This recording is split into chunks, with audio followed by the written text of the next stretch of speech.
माझ्या किचन चॅनलवरती आपण सगळ्यांचं खूप खूप स्वागत। तर आपण आज करणार आहे सातारा सांगली कोल्हापूरची फेमस अशी लाटी वडी किंवा मसालेदार वडी पण आहे। तुम्ही प्रवासात घेऊन जाऊ शकता। 5-6 दिवस चांगली आरामशीर टिकते, खूप छान लागते, चवदार लागते। चला तर मग आपण सुरुवात करूया। तर आता आपली कढई गरम झालेली आहे, आपण गॅस एकदम मध्यम केलेला आहे। तर आपण अर्धी वाटी आपण कारळ घेतलेला आहे। तर मस्तपैकी छान असं भाजून घेऊया।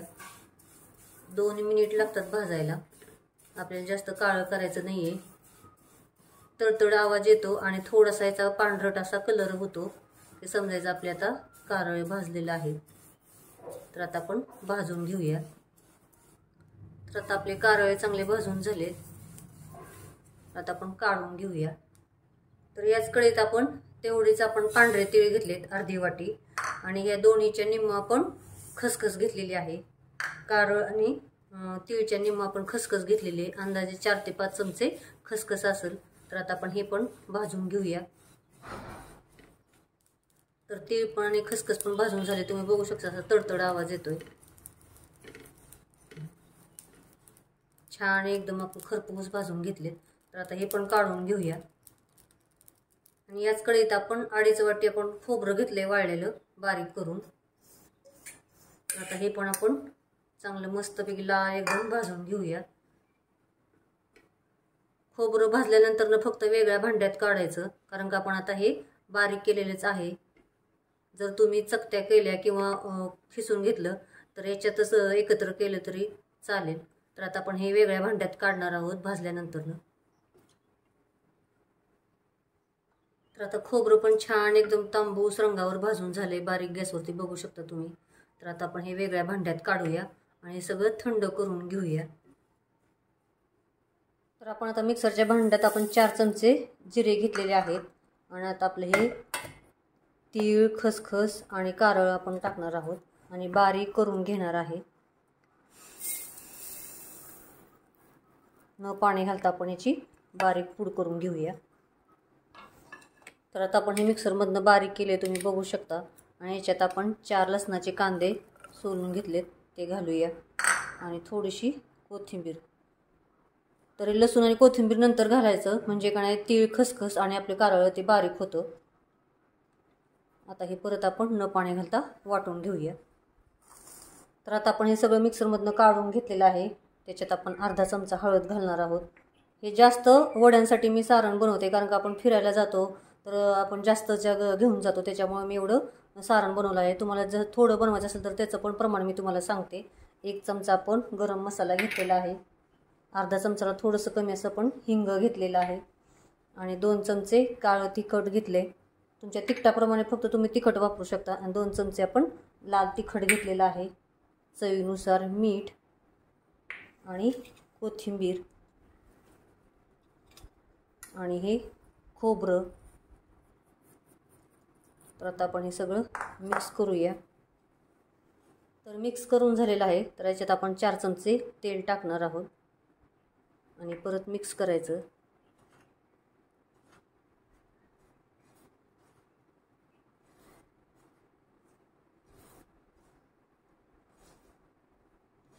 खूप छान सारण झाले, तुम्ही बघू शकता।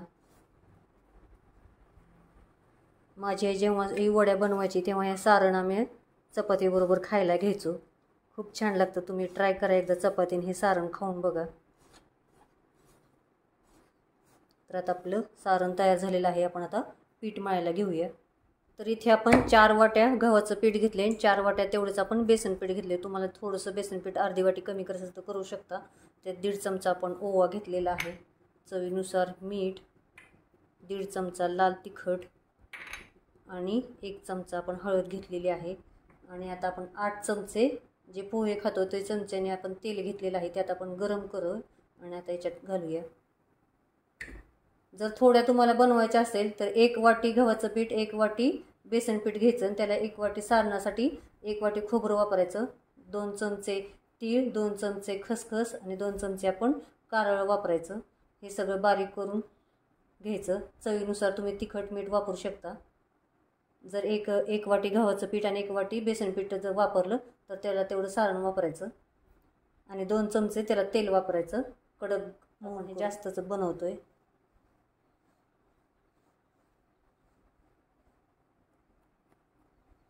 तर आता हे तेल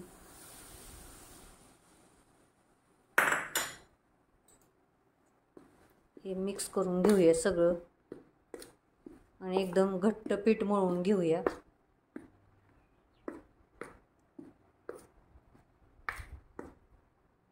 जेवढं तुम्हाला घट्ट मळता येईल तेवढं तुम्ही घट्ट पीठ मळून घ्यायची.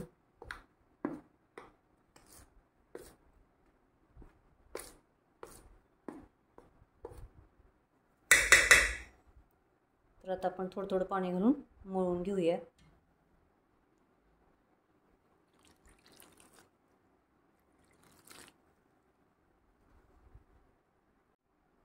तर आता आपलं पीठ मळून झाले, तुम्ही बघू शकता एकदम घट्ट मळलेलं आहे.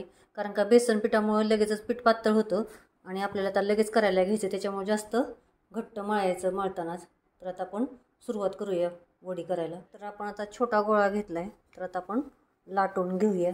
जर चिकटत असेल तर थोडंसं तेल लावा किंवा थोडंसं नॉर्मल पीठ लावलं तरी चालेल. गव्हाचं पीठ घ्यायचं, पण घट्ट मळल्यानंतर चिटकतच नाही, बघू शकता तुम्ही. तर आता आपण याची लाटून घेऊया चपाती. तर आता लाटून झाले, तुम्ही बघू शकता एवढंसं पातळ ठेवलेलं आहे. तर त्यावरती आपण सारण भरूया. पातळ थर द्यायचा, जास्त जाड थर द्यायचा नाही.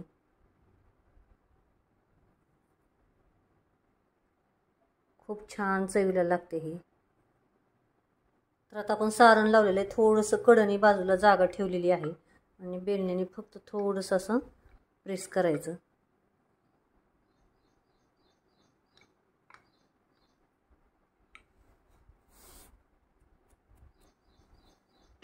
आणि एकदम घट्ट रोल करायचा याचा. असं दाबत दाबत आपण घट्ट एकदम ह्याचा रोल करून घेणार आहोत.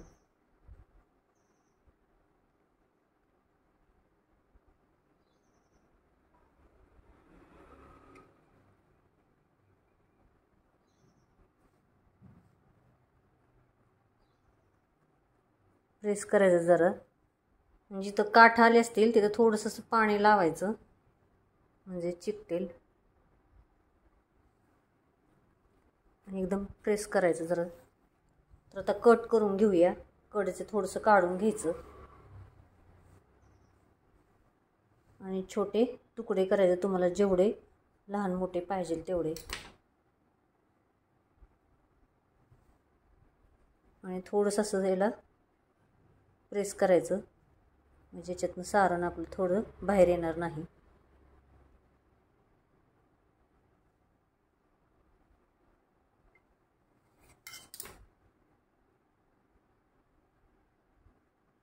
तर असे कट करून घेऊया आणि अजून एका रोलच्या आपण अशा वड्या करून घेऊया. तर आपण आता 2 चपातीच्या एवढ्या वड्या केलेत, तर आता आपण उकडायला ठेवूया. तर आता आपण या भांड्यात पाणी टाकलं एक तांब्या भरून. आधी गरम करायचं सगळं आणि ताटली ठेवली मोदक उकडायची, त्याला तेल लावलेलं आहे. जर तुमच्याकडे हे भांडं नसले तर पातेल्यात पाणी ठेवा, त्याच्यावरती आपण मोदकाची चाळणी अशी त्याच्यात उकडा. तर आता आपण हे वड्या सगळ्या आपण उकडायला ठेवूया.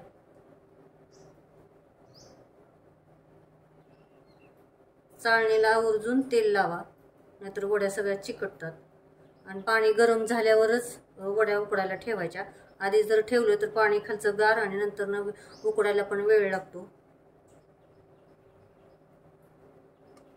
तर आता आपण हे 10 ते 15 मिनिटात आपण उकडून घेऊया.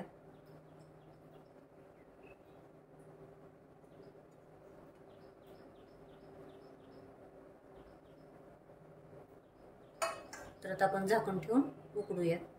तर 10 मिनिटातच उकडल्या, बघू शकता चिटकत नाही अजिबात हाताला. तर आता आपण हे काढून घेऊया आणि थंड करून घेऊया. थंड केल्यानंतरच आपण तळायला घेणार आहोत.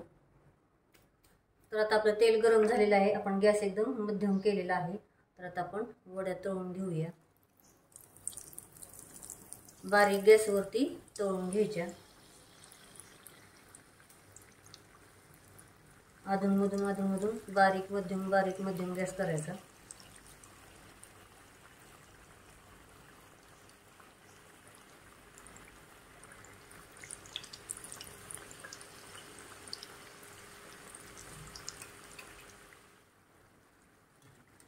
तर आपले छानपैकी एकदम तळून झालेत वडी, बघू शकता.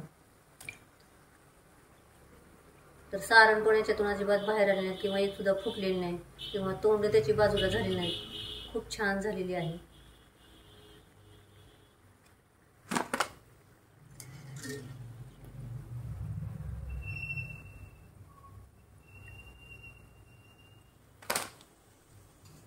तर बघू शकता मस्त झालेत एकदम. तर याच पद्धतीने आपण आता सगळ्या करून घेऊया. तर बघू शकता आपली लाटीव वडी किंवा लाटी वडी किंवा मसालेदार वडी तयार झालेली. खूप खुसखुशीत आहे एकदम छान अशी. तर चॅनलला सबस्क्राईब करा, लाईक करा, शेअर करा आणि कमेंटमध्ये मला नक्की सांगा कशी झाली ती. थँक्यू.